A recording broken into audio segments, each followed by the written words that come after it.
오늘은 스가랴에 등장하는 총 8개의 환상 가운데 5번째 환상인 순금 등잔대와 두 감람나무에 대한 그런 환상입니다. 저는 성경을 읽을 때 여러분 오늘 본문에도 분명히 그 순금 등잔대라고 말씀에 기록되어 있지만 예전에 개역 성경에 보면 등잔대라는 말이 아니라 등대라는 말이 기록되어져 있었습니다. 저는 어릴 때 이렇게 생각했어요. 아니 등잔대라고 하면 될 텐데 이렇게 촛불이나 아니면은 이렇게 등을 켜놓는 기름으로 등을 켜놓는 이 호롱불처럼 생긴 등잔대가 분명한데 왜 그 바다에 세워놓는 등대라고 했을까 이런 생각을 어릴 때 많이 했더랬습니다. 이게 원문을 나중에 살펴보면은 바다에 세우는 등대가 아니라 등잔불을 올려놓는 등잔대를 말하는 것임을 알 수가 있습니다. 그런데 이제 우리는 원문을 잘 모르니까 등대라고 해놓으면 바닷가에 있는 항구에 있는 등대를 늘 생각하곤 했습니다. 그런데 지금 생각하면 그래 등잔대를 등대라고 했던 우리는 그렇게 이제 등대라고 받아들였던 그것이 결코 잘못됐다라고 말하기에는 참 그 의미가 더 남달랐다 이런 생각이 들곤 합니다. 물론 등잔대도 빛을 발하는 그런 도구이고 그리고 항구에 있는 등대도 멀리까지 길을 밝혀주는 그런 등대, 이제 길잡이의 역할을 하는 큰 그런 등잔대와 같은 역할을 했죠. 그런데 우리 찬양에 나오는 가사처럼 우리의 삶이 어둠을 밝히는 등잔대의 역할을 하는 것도 중요하지만 이 등대하면 훨씬 더 크잖아요, 그렇죠? 훨씬 더 등잔대보다는 훨씬 더 등대는 큰 것 아닙니까? 그래서 우리가 세상의 빛과 소금의 역할을 하는데 등잔대보다는 등대가 훨씬 더 커 보이고 거창해 보이고 저는 훨씬 그게 제게는 더 은혜롭게 들렸던 그런 이야기인 것 같습니다. 그래서 말씀을 연구하면서 등잔대도 좋지만 계속 등대였으면 좋겠다 이런 생각을 하곤 했습니다. 자, 이 환상이 주는 이 순금 등잔대와 두 감람나무에 대한 이야기는요, 하나님의 일은 하나님의 방법대로 하나님이 하신다라는 그러한 핵심적인 메시지를 가지고 있습니다. 중국 선교에 굉장한 힘을 쏟았던 유명한 선교사 허드슨 테일러가 중국 복음화를 위해서 굉장히 노력을 했던 그런 선교사에 있어서는 빼놓을 수 없는, 선교 역사에 있어서는 빼놓을 수 없는 대단한 선교사입니다. 그런데 이 허드슨 테일러가 중국 선교를 할 때 몇 가지 그 당시에 상식을 파괴하는 일을 했습니다. 첫째가 뭐냐면은 선교는 항구를 중심으로 해야 한다라는 고정관념을 깨웠습니다. 그러니까 서양 사람들이 아시아를 선교할 때에 이 내지까지 내륙 깊숙이까지 들어가는 것을 많이 두려워했습니다. 그래서 주로 이동이 용이한 항구를 중심으로 해서 배를 타고 드나들면서 이제 선교를 많이 하는 것이 그 당시 선교사들에게 있어서는 상식이었는데 허드슨 테일러는 아니다, 내지 깊숙이 들어가야 된다라고 하면서 중국 내지 선교회, 지금으로 말하면 이제 OMF라고 하는 유명한 선교 단체를 허드슨 테일러가 만듭니다. 들어가야 된다 이렇게 얘기한 것이죠.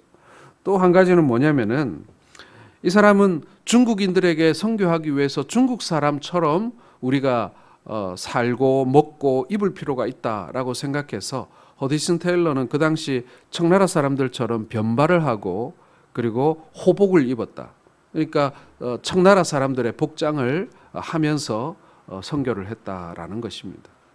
여러분 그 당시에 서양 선교사들의 문화적 우월감은 대단했습니다.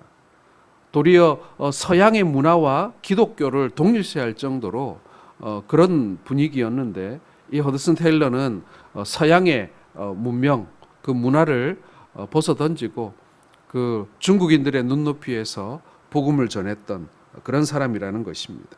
그런데 이 허드슨 테일러가 많은 선교사 초년병들이 중국에 왔을 때 그 초년 선교사들에게 어김없이 이 말을 해줬습니다.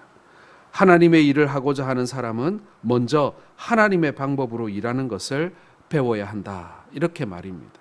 그러니까 우리의 기준이 아니라, 우리가 생각하는 바가 아니라 하나님의 기준, 하나님의 입장에서 이 일을 하나님의 방법으로 해야 한다라는 것입니다. 당연한 말 같지만 참 의미 있는 말입니다. 이 말은 세상과 다른 방법으로 다른 가치관을 가지고 하나님의 일을 해야 한다라는 뜻입니다.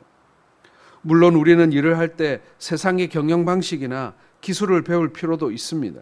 그러나 실제적인 면에 있어서 여러모로 많은 경우 유용하게 그것이 사용될 수는 있습니다만은, 그러나 이 모든 것은 부차적인 것들이라는 거예요. 어디까지나 참고하는 부분이지 궁극적인 부분이 아니라는 것입니다. 하나님의 일을 할 때는 우리가 가지고 있는 세상적인 어떤 경험이나 혹은 회사에서 배운 어떤 경영관리 기술이나 세상적인 방법이 사용되어질 수는 있으나 그것은 부수적이고 보조적인 것이지 그것이 주가 되어서는 안 된다라는 것입니다. 이런 얘기를 저희 목사들 사이에서도 많이 합니다. 교회를 경영하는 사람들이 간혹 보일 때가 있습니다. 아, 저분은 목회보다는 회사를 했으면 더 잘했겠다, 이런 이야기들을 농담 반 진담 반 하고자 합니다. 저분은 만났을 때 목사님 같지가 않고 꼭 사장님 같아, 이런 느낌이 드는 그런 분들도 있습니다. 교회 공동체를 영적인 공동체, 그리고 그리스도의 몸, 그리고 하나님의 백성들의 모임으로 보지 않고 마치 회사와 같은 조직, 이렇게 보아서 그런 방식으로 운영해가고 경영해가고 그런 것들을 우리가 볼 때가 있다는 것입니다. 이건 주격이 바뀐 것이죠. 하나님의 공동체, 더 나아가서 하나님의 사역과 일은 그런 식으로 해서는 안 되는 것입니다. 어디까지나 부차적인 것이지 그것이 주가 되어서는 안 된다는 얘기죠. 하나님의 일은 세속적인 일의 방법으로 이룰 수 있는 사역이 아니라는 것입니다. 우리가 하나님의 일을 할 때 세상적인 시각과 기준으로 볼 때 도저히 안 되는 일들이 있다는 것입니다. 그런데 하나님의 방법으로 하다 보면 나중에 좋은 열매를 맺는 그런 경우가 있습니다. 제가 학교를 다닐 때 제 한 해 선배 중에 정말 유명한 회사의 사장님이 계셨어요. 아주 유명한 회사를 잘 이끈 그런 분이었는데 이분은 지금까지 실패라는 걸 해본 적이 없어요. 뭘 하든지 간에 성공적이었습니다. 그런데 이분이 늦지막히 신학을 한 거예요. 그리고 이분을 학교에서 만나면 얼마나 자신만만했는지 몰라요. 그리고 자신의 교회 담임 목사님이 자기보다 나이가 어렸어요. 그런데 이제 제가 느낀 것은 뭐냐면은 우리 담임 목사도 하는데 내가 못할 게 뭐 있나, 내가 저 사람보다 학벌도 좋고 사회적 경험도 많고 실력도 있다라고 생각하는 게 느껴졌어요. 그런데 막상 그분이 학교를 졸업하고 이제 본인의 목회를 이제 개척을 했어요. 재력이 많으니까 땅도 사고 예배당도 짓고 그렇게 목회를 시작했는데 어떻게 됐겠습니까? 결국에는 예배당을 접고 그리고 교회도 팔아 넘기고 이럴 수밖에 없는 상황이 되었습니다. 그분의 삶에 있어서 처음으로 경험해 본 실패였어요. 하나님의 방법대로 해야 하는 일을 세상적인 방법으로 하려 하니 그런 일이 생겼던 것입니다. 자, 오늘 본문의 주제도 이와 같습니다. 성전 재건에 관한 말씀을 중심으로 나오는데 무너졌던 하나님의 성전을 다시 세우는 일에 있어서 많은 사람들이 회의적이고 주저하고 있고 인간적인 생각으로는 도저히 성전 재건이 불가능할 것처럼 보이는 그런 상황 속에 있었습니다. 물론 바벨론 포로에서 귀환한 이스라엘 민족에게 현실적으로 보자면 이 성전 재건은 가장 중요한 일이 아닐 수도 있었습니다. 지금 당장 중요한 것은 이 돌아온 팔레스틴 땅에서 이 예루살렘에서 먹고 사는 문제가 가장 시급했습니다.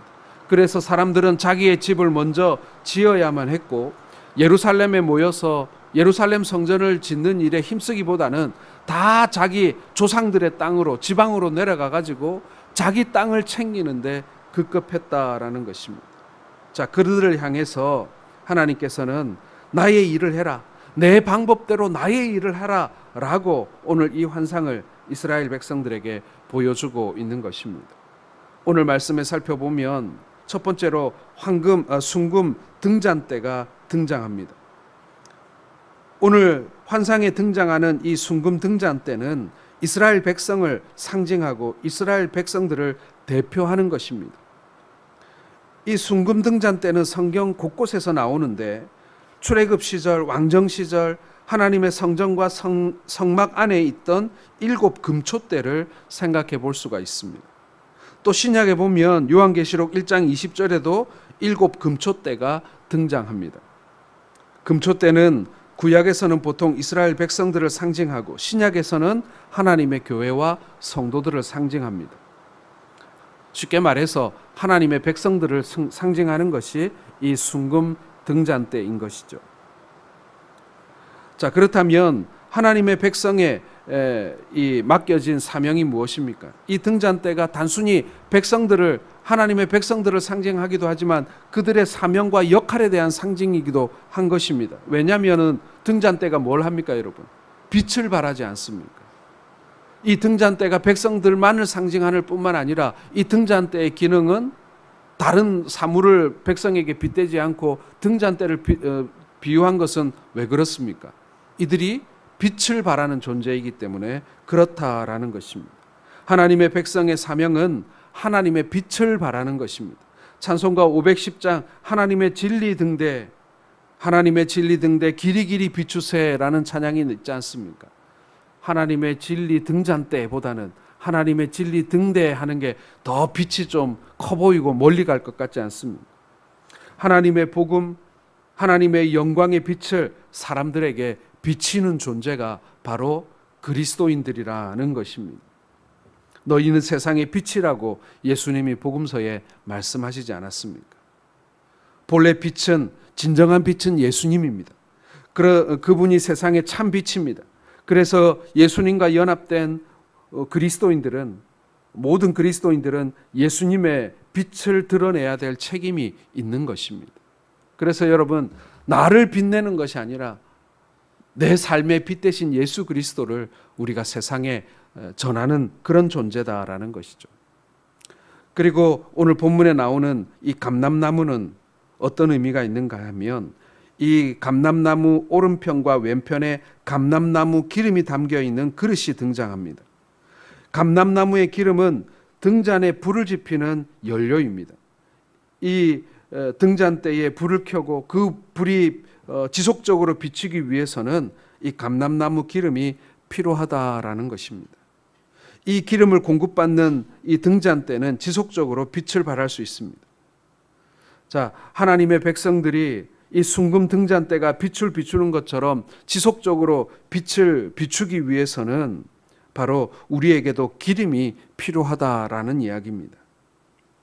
한마디로 오늘 환상은 하나님의 백성들이 하나님의 힘과 능력을 공급받아서 세상에 빛이 되고 세상에 하나님의 영광을 드러내는 삶을 감당해야 한다라는 것입니다. 그러니까 이 기름은요, 성령의 기름 부음을 의미하는 것입니다. 성도는 등잔대이고, 그리고 그 등잔대 옆에 있는 감람나무를 통해서 알 수 있는 것은 우리에게 기름, 즉 성령의 기름 부으심이 있어야 우리가 이 세상에서 등잔대의 역할, 등대의 역할을 할 수 있는, 빛을 발할 수 있는 존재다라고 하는 것입니다. 결론적으로 여러분, 하나님의 일을 하나님의 방법으로 감당한다는 것은 다른 것이 아닙니다. 우리 그리스도인들이 성령으로 말미암아 일해야 우리가 성도로서의 마땅한 빛을 발하며 하나님께 영광된 일을 할 수 있다라는 것입니다. 오늘 이스라엘 백성들에게 있어서 성전 재건은 너무나도 중요한 사명이었습니다. 어떻게 보면은 그 건물이 있고 없고가 백성들의 신앙에 무슨 관계가 있겠나 싶지만 여러분, 그 성전이 의미하는 바는 남달랐습니다. 하나님을 만나는 곳이었고, 그리고 하나님의 임재의 장소였을 뿐만 아니라 백성들이 자신의 삶의 모든 일보다도 하나님을 우선시한다라고 하는, 하나님을 우선순위에 두는 이스라엘 백성들의 신앙 고백과 같은 것이 바로 성전의 재건이었습니다. 사랑하는 성도 여러분, 우리가 재건해야 할 성전은 무엇입니까? 우리는 우리의 영적 성전을 재건하기 위해서, 그리고 또 우리는 또 눈에 보이는 교회도 지금 짓고 있습니다. 이 사명을 완수하기 위해서 우리에게 필요한 것, 우리가 지난 시간에도 말씀드렸듯이 영적인 자세, 영적인 태도가 우리에게 정말 중요하고, 하나님께서는 그 마음을 강하고 담대하게 하라 하고 말씀하신 것처럼, 여러분, 우리의 심령이, 우리의 영혼이 성령으로 말미암아 충만해야만, 성령이라고 하는 기름으로 충만해야만 우리가 비로소 세상에 빛을 발할 수가 있다라는 것입니다. 그러므로 여러분, 우리가 오늘 깨어나야 하고 우리가 오늘 구해야 할 것은 영적인 각성으로 새롭게 변화되는 부흥을 우리가 꿈꾸어야 한다라는 것입니다. 스스로의 힘과 능력과 지혜로 성전을 재건하는 것이 아니라 하나님께서 우리에게 공급해 주시는 성령의 능력으로 말미암아 성전을 재건하는 것입니다. 우리가 영적 부흥을 경험하게 되는 것입니다. 사랑하는 성도 여러분, 우리가 일을 하면서 모든 일이 너무 쉽고 너무나도 일이 잘 풀리고 해결되면 우리는, 우리의 이 성정은요, 이렇게 생각합니다. 내가 했다. 이거 내가 해보니까 별것 아니네. 너무 쉽네. 우리가 그렇게 생각하기 쉽다는 것입니다. 그래서 하나님께서는 때로는 우리에게 시련을 주셔서 우리를 기도하게 만드십니다. 그리고 우리가 이런 고백을 하게 만듭니다. 안 될 것 같았는데 하나님이 도와주셨어. 하나님이 하셨어. 사랑하는 성도 여러분, 우리가 건축도 이렇게 해야 하는 줄로 믿습니다. 해보니까 할만하네. 우리가 잘했지. 이게 아니라 안 될 것 같았는데 하나님이 도와주셨고, 하나님이 모든 일을 주관하셨기 때문에 우리가 이 일을 이루셨다. 모든 것을 하나님이 하셨다. 여러분, 이것이 오늘 우리의 고백이 되어야 하는 줄로